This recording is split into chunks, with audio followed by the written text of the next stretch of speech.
You are not born into a warm cradle, but into a legacy that weighs heavier than stone.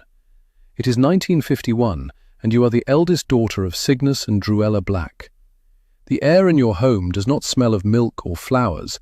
It smells of old parchment, silver polish, and centuries of dark magic. From the moment you can walk, you are taught that you are royalty without a crown. The motto toujours pur, to always pure, is not just a phrase. It is the blood in your veins, the beat of your heart, the only truth that matters. You look at the family tapestry in the drawing room of Grimmauld Place. The golden names of your ancestors weave through the fabric like veins of gold. You trace your own name with a small finger, Bellatrix Black. It sounds like a whip crack. It sounds like war. Your sisters, Andromeda and Narcissa, are softer than you. Andromeda looks at muggles with curiosity, a weakness you despise even at age 7. Narcissa likes the pretty dresses and the parties.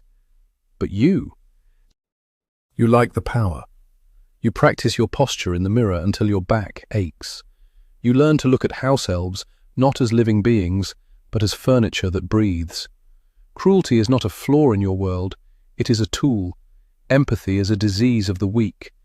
You board the Hogwarts Express. You do not wave goodbye to your parents. Black do not wave. You simply nod. You are sorted into Slytherin before the hat even touches your scalp. It whispers greatness in your ear, but you already knew that. Hogwarts is your hunting ground. You surround yourself with those who understand the natural order. The Averys, the Rosiers, the young Mulciber. You are the queen of this viper's nest. You are beautiful, sharp, and terrifying. Classes are easy. Charms, transfiguration, potions, you master them effortlessly. But your true passion is the dark arts. While others are afraid of the curses in the restricted section, you feel them calling to you. They sing to your blood. You hear whispers of a rising power. A wizard who speaks the truths your father only mutters in private. They call him the Dark Lord. You haven't met him yet, but you feel his pull, like a moth to a black flame. You graduate with top marks, but you have no interest in a career. Your destiny is marriage and service to the bloodline. You marry Rodolphus Lestrange. It is a union of pure blood, a strategic alliance. There is no love, only duty. The wedding feels like a coronation. Then you meet him. It is a secret gathering in a manor house filled with shadows. He enters the room and the temperature drops. He is handsome, terrifying, and utterly commanding. When he speaks, the world falls silent. He speaks of a world where wizards rule, where the filth is purged. He looks at you. His red eyes bore into your soul. He sees the rage, the power, the devotion. He marks you. The skull and snake are burned into your left forearm. The pain is excruciating.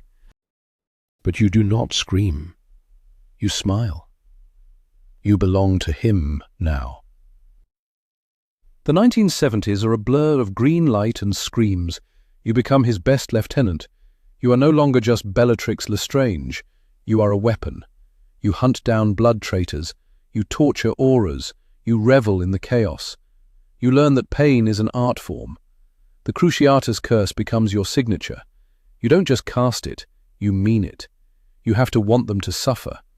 And oh, how you want it. It makes you feel alive in a way nothing else does. Your sister Andromeda betrays the family. She marries a mudblood. You watch your mother burn her name off the tapestry. You feel nothing but disgust. If you see her on the battlefield, you will kill her yourself. Loyalty to the blood is absolute. The world shatters. The Dark Lord goes to kill the Potters and does not return. The chaos is instant. The Death Eaters scatter like cockroaches. Lucius Malfoy claims he was under the Imperius curse. Cowards, traitors, but not you. You know he is not dead. He cannot die. He is immortal. You gather the faithful, Rodolphus, Rabaston, and Barty Crouch Jr. You need answers. You need to find him. You target the Longbottoms, Frank and Alice, highly respected auras. You capture them. You bind them to chairs. You demand to know where the Dark Lord has gone. They refuse to speak. You raise your wand. Crucio. The screaming lasts for hours. It echoes off the walls, a symphony of agony. You push harder, deeper into their minds. You break them. You shatter their sanity into a million pieces, until their eyes are empty, staring at nothing. But they truly didn't know anything. The auras burst in. You are outnumbered, surrounded. You do not surrender. You fight until they drag you down. You laugh as they bind your hands. You look at the ruined bodies of the Longbottoms and feel no regret, only pride. The trial is a farce. Barty Crouch Sr. looks down at his son with hatred. You sit in the chained chair, chin high, eyes blazing. You shout to the crowd, to the world. The Dark Lord will rise again, Crouch. Throw us into Azkaban. We will wait.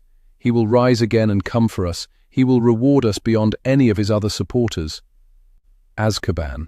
Imagine a cold so deep it freezes your marrow. Imagine a silence so loud it screams. The Dementors glide past your cell, sucking every happy memory from your mind. They take the balls, the dinners, the feeling of silk, The taste of wine. They leave you with the worst moments, the screaming, the fear, the darkness. Most prisoners go mad within weeks. They stop eating, they curl up and die. But you have something they don't. You have an obsession. You lock the memory of the Dark Lord's face in a vault in your mind where the Dementors cannot reach. You feed on your hatred. You survive on spite. Days turn into months, months into years. You lose track of time. Your beauty fades. Your cheeks sink. Your skin turns grey. Your teeth rot. Your hair becomes a matted bird's nest. You look like a corpse, but your eyes still burn. You talk to him in the dark. You promise him you are waiting.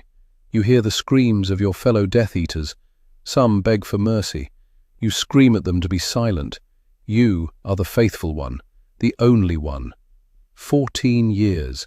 14 years of freezing stone and misery. And then, a burning sensation on your arm. The mark. It is faint at first, then black and searing. He is back. January 1996. An explosion rocks the prison. The wall of your cell blasts outward. The sea air rushes in, smelling of salt and freedom. You see the Dark Lord's silhouette against the moon. You fall to your knees. You kiss the hem of his robe. You are weak, skeletal, trembling, but you are free. He has kept his promise. He has come for you. You are given a new wand. You are given fresh robes. But the madness of Azkaban has changed you. You are more volatile now. Your laughter is too loud, too high. You move with a jerky, manic energy. You are a tightly wound spring, ready to snap. He gives you a mission. The Department of Mysteries, the prophecy. You lead the team. You are hungry for action, hungry to prove that you are still his best. You ambush the children. Harry Potter, the boy who took everything from you. He is there with his little friends. You taunt them. You play with them. They are children. They cannot understand true power. Then the Order of the Phoenix arrives. The battle begins. Spells fly. Shelves shatter. And then you see him. Sirius Black, your cousin, the blood traitor. He is fighting with a reckless grin, laughing at you. He thinks he is winning. He taunts you. Come on. You can do better than that. Rage explodes in your chest. You do not use a complex spell. You do not hesitate. You flick your wand. A jet of red light hits him square in the chest. The laughter freezes on his face. He falls backward. Through the veil. He is gone. I killed Sirius Black. I killed Sirius Black. You chant it like a nursery rhyme. The joy is intoxicating. You have pruned the family tree. You have purified the line. But the victory is short-lived. The prophecy is smashed. Dumbledore arrives. The Dark Lord is forced to flee. You escape by the skin of your teeth. The Dark Lord is displeased. The failure at the Ministry stains your reputation. You are confined to Malfoy Manor.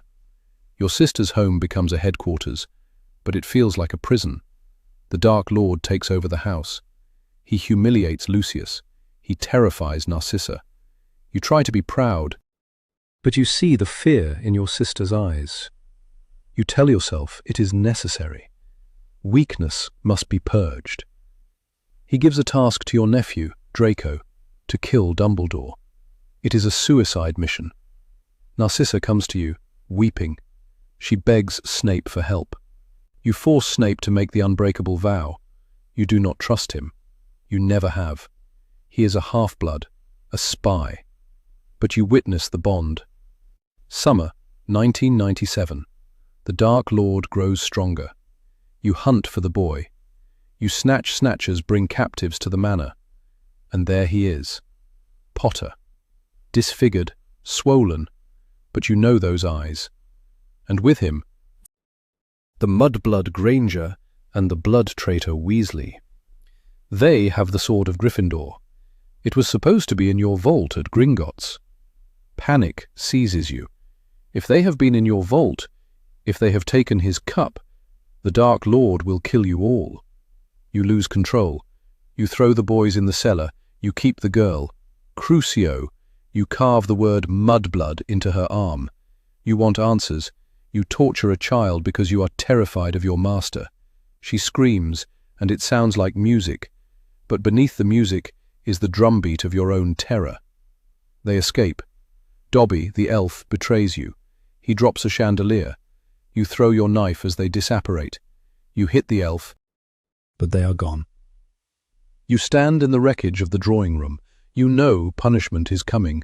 The Dark Lord's rage will be terrible, and you will take it. Because you deserve it. You failed him again. May 1998. The Battle of Hogwarts. This is the end game, the night of fire and blood. You stand by his side as the army marches on the castle. You feel the anticipation. Tonight, the resistance dies. Tonight, the world changes forever. You enter the great hall. It is chaos. Spells illuminate the ceiling. Bodies fall. You are a whirlwind of death. You kill without thinking. A flick of the wrist, a green flash, a life gone. It is easy. It is what you were born to do. You see your niece, Nymphadora Tonks, the daughter of the traitor Andromeda. She is fighting alongside a werewolf. Disgusting. You engage her. She is an aura, skilled and fast. But you are Bellatrix Lestrange. You have dark magic she wouldn't dare dream of. You duel with a smile. You deflect her stunner and send a killing curse straight into her heart. She falls. Another branch pruned. The battle pauses. Potter is dead. The Dark Lord presents his body. You laugh in triumph. It is over. We have won. But then the boy jumps up. He is alive. The battle reignites with renewed fury. You find yourself facing 3 girls. Granger, Weasley, Lovegood. They are fast, but you are stronger. You play with them, sending curses that miss by inches, enjoying their fear. Then, a killing curse misses Ginny Weasley by a hair's breadth. "Not my daughter, you bitch!" Molly Weasley, the plump, motherly housewife. You laugh. You actually laugh. This is your opponent? This domestic creature? "What will happen to your children when I've killed you?" you taunt. "When Mummy's gone the same way as Freddie." You dance around her spells. You are mocking her. You are arrogant. You think you are untouchable because you are the Dark Lord's favorite. You underestimate the power of a mother's love. You think love is a weakness. You are wrong. You are laughing at her when the spell hits you. A curse hits you squarely over the heart. The laughter dies in your throat. You feel a cold shock. The world freezes. You see the shock in Molly Weasley's eyes. You see the great hall spinning.